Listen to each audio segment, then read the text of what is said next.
Hello students, मेरा नाम are के दीक्षित है। आज मैं आगे कंटिन्यू कर रहा हूं जो भी 12th के वीडियोस अभी तक बनाए थे।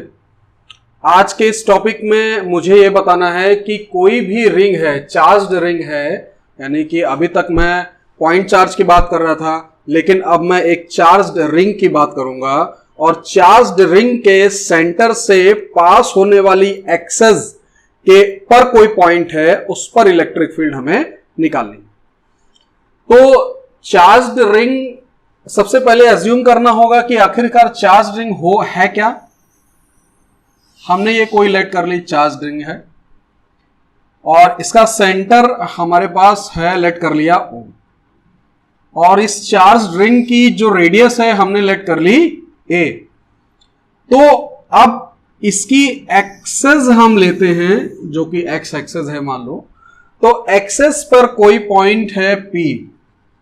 अब कोई पॉइंट P है अगर, ठीक है, जो कि सेंटर से x डिस्टेंस पर है, यानी कि इसकी जो एक्सेस है उसमें सेंटर से x डिस्टेंस पर हमने कोई पॉइंट P मान लिया है और इस पर पूरी चार्ज्ड रिंग, चार्ज मतलब हमने इसमें पॉजिटिव चार्ज दे रखा है, पूरी रिंग को हमने पॉजिटिव चार्ज दे रखा है। और अब इसके सेंटर पे नहीं, लेकिन सेंटर से पास होने वाली x एक्सेस जो है उसकी, या कोई भी एक्सेस हो सकती है, फिलहाल अभी इस डायग्राम में तो x एक्सेस है, तो उस x एक्सेस पे जो है हम पॉइंट P ले रखे हैं x डिस्टेंस पे। तो इस पॉइंट पर हमें इलेक्ट्रिक फील्ड निकालने को बोला है। अब थोड़ा सा एज्यूम करें, रिंग कैसी है। रिंग है ये 2 डायमेंशनल रिंग है, YZ एक्सेस पर, YZ एक्सेस प्लेन पर है, यानी YZ प्लेन पर है। अब इस प्लेन के परपेंडिकुलर है x, यानी कि ये रिंग ऐसी है और इसके एक्सेस से पास होने वाली x, जो x एक्सेस है उस पर कोई पॉइंट हमने P ले रखा है। अब इसके लिए हम क्या करते हैं, हम छोटा सा एक एलिमेंट काट लेते हैं। लेट कर लिया, ये एक एलिमेंट है, छोटा सा एलिमेंट है जिसकी लेंथ कितनी है, dl, हमने लेट कर लिया। छोटा सा एलिमेंट है जिसकी लेंथ dl है और इस पर चार्ज कितना है, चार्ज हमने लेट कर लिया dq, यानी कि स्मॉल एलिमेंट जो हमने लेट कर रखा है, स्मॉल एलिमेंट जो हमने लेट कर रखा है, तो उसकी लेंथ हमारे पास dl है और चार्ज क्या है हमारे पास, dq है। तो अब इस छोटे से एलिमेंट की वजह से इस P पॉइंट पर देखिए, अभी चूंकि ये पूरी रिंग हम एक पॉइंट चार्ज नहीं मान सकते, लेकिन ये जो छोटा सा एलिमेंट है, बहुत ज्यादा छोटा एलिमेंट है। एक्चुअली करते क्या है कि ये पूरी रिंग को हम छोटे छोटे एलिमेंट में डिवाइड कर लेते हैं, छोटे छोटे एलिमेंट में डिवाइड कर लेते हैं। स्मॉल एलिमेंट है, ये बहुत ज्यादा स्मॉल हैं, और उस छोटे एलिमेंट को हम एक पॉइंट चार्ज की तरह बिहेव करते हैं और इसके बाद इस पॉइंट चार्ज के वजह से इस P पॉइंट पर इलेक्ट्रिक फील्ड हम मालूम कर लेते हैं।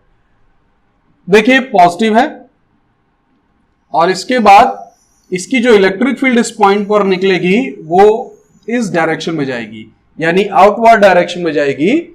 और इसको हम लेट कर लेते हैं DE डैश, क्योंकि small amount of electric field बन रही है और डैश इसलिए मान रखा है क्योंकि इस छोटे से एलिमेंट की वजह से। तो DE जो है इधर की तरफ, DE डैश इधर की तरफ जा रही है। ये एंगल कितना मान लेते हैं, थीटा, तो ये भी एंगल कितना हो जाएगा, थीटा। इसी तरह से हर एक छोटे छोटे एलिमेंट को हम क्या करते हैं, इस तरह से लेते हैं। चलिए अब हम क्या करते हैं कि इस DE डैश के 2 कंपोनेंट डिवाइड कर लेते हैं। एक कंपोनेंट देखिए एक्स एक्सेस की तरफ होगा, यानी हॉरिजॉन्टल कंपोनेंट, जहां से थीटा एंगल बना रहा है उसकी तरफ अगर कंपोनेंट होगा तो क्या हो जाएगा, DE dash cos theta. And perpendicular में अगर होगा तो कंपोनेंट क्या हो जाएगा, DE डैश साइन थीटा। तो अब देखिए इसके 2 कंपोनेंट डिवाइड हो, लेकिन जो हर एक एलिमेंट होगा उस हर एक एलिमेंट की वजह से DE डैश की डायरेक्शन बदलती रहेगी। और सबके जब हम कंपोनेंट डिवाइड करेंगे तो यहां पर एक हॉरिजॉन्टल कंपोनेंट तो एक ही डायरेक्शन में आएगा, लेकिन जो वर्टिकल कंपोनेंट हमारा वो बदलता रहेगा, यानी कि वो एक दूसरे के अपोजिट होते चले जाएंगे और वो सब एक दूसरे को कैंसिल कर देंगे। बचेगा क्या, केवल हॉरिजॉन्टल कंपोनेंट, यानी DE डैश कॉस थीटा बचेगा। हमें इसी को ही कैलकुलेट करना है, यानी कि जो हमारी फाइनल फील्ड है वो क्या हो जाएगी, DE equals to DE dash cos theta, यानी कि जो हमारी रिजल्टेंट फील्ड है वो DE equals to DE dash cos theta हो जाएगी। और इसके बाद हम क्या करेंगे, इसको इंटीग्रेट करेंगे। देखिए इसको इंटीग्रेट किया तो यहां पर E आ जाएगा और बाकी इसको इंटीग्रेट अभी करेंगे तो यहां पर तो E आ जाएगा और इसके बाद यहां पर DE की वैल्यू रख देंगे D डैश की। देखिए DE डैश इस DQ एलिमेंट की वजह से है, इस छोटे से एलिमेंट की वजह से है जिसका चार्ज क्या है, DQ है।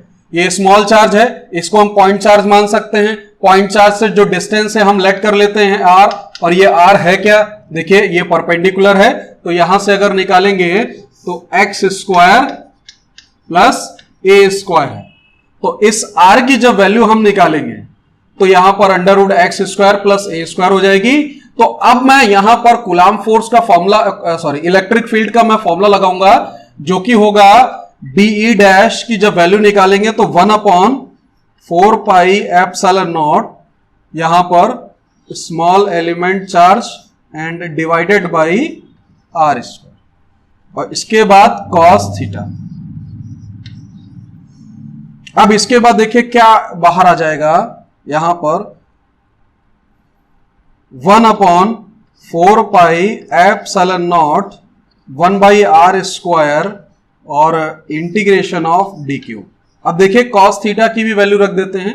कॉस थीटा की वैल्यू अगर यहां पर हम देखेंगे तो क्या हो जाएगा, base upon hypotenuse. Base upon hypotenuse यानी कि x डिवाइडेड बाई r। तो यहां पर फाइनली हो क्या जाएगा, यहां पर हो जाएगा E is equals to 1/4 pi epsilon naught x divided by r cube and integration of DQ। तो DQ का जब इंटीग्रेशन करेंगे तो पूरे में टोटल हमें चार्ज पता है कि Q दे रखा है, तो हम इसकी जगह क्या लिख सकते हैं, Q चार्ज हम लिख सकते हैं।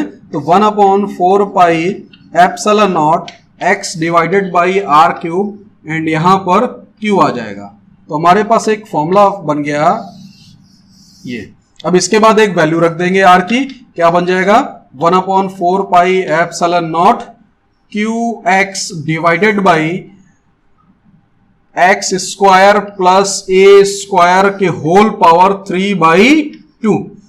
होल पावर 3/2 कैसे आया, क्योंकि r की वैल्यू है x square plus a square की पावर 1/2, लेकिन यहां पर चूंकि क्यूब भी है तो इसलिए पावर 3/2 हो जाएगा। ये हमारे पास फाइनल फॉर्मूला आ गया है। अब देखिए इसके केसेस लेंगे। केसेस के लिए एक केस तो देखिए ये बनेगा कि अगर ये पॉइंट यहां पर ना हो के अगर यहां पर आ जाए। एक केस ये बनेगा जब ये पॉइंट सेंटर पर आ जाएगा, तो सेंटर पर जब आ जाएगा तो x की वैल्यू क्या हो जाएगी, 0 हो जाएगी। देखें केस 1 की अगर मैं बात करूंगा तो x विल बी 0, यानी कि पॉइंट इज एट सेंटर। तो क्या हो जाएगा, x इक्वल्स टू 0 अगर रखोगे तो यहां पर x इक्वल्स टू 0, तो इलेक्ट्रिक फील्ड क्या हो जाएगी, हमारी 0 हो जाएगी। यानी कि किसी भी चार्ज्ड रिंग के सेंटर पर कोई भी इलेक्ट्रिक फील्ड नहीं होती है।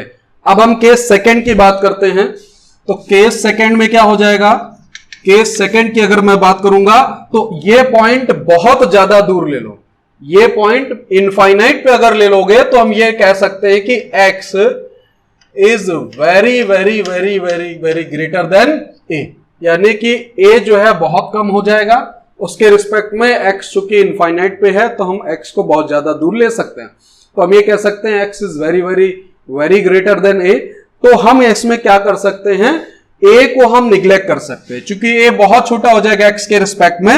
तो इस फॉर्मूले में जब a को निग्लेक्ट कर देंगे तो x स्क्वायर और इसकी पावर 3/2, तो स्क्वायर स्क्वायर कैंसिल, पावर 2 ये 2 कैंसिल, तो क्या बनेगा x क्यूब, और यहां पर x कैंसिल हो जाएगा तो e की वैल्यू क्या आ जाएगी 1/4 pi epsilon not q divided by x square. यानी कि ये एक जनरल फॉर्मूला बन गया कि एक पॉइंट चार्ज की वजह से x डिस्टेंस पर कोई भी फील्ड हम निकाल रहे हैं। देखिए ये दरअसल अगर पॉइंट दूर हो जाता है तो ये पूरी की पूरी कॉइल एक पॉइंट चार्ज की तरह बिहेव करने लगती है। हम इसको रिंग की तरह नहीं लेते हैं, ये बहुत छोटी हो जाएगी उस टाइम पर, तो उस कंडीशन में हम इसको एक पॉइंट चार्ज की तरह मान सकते हैं। तो ये हमारे पास एक जनरल फॉर्मूला जो हमने पढ़ा था वो मेरे पास आ गया है।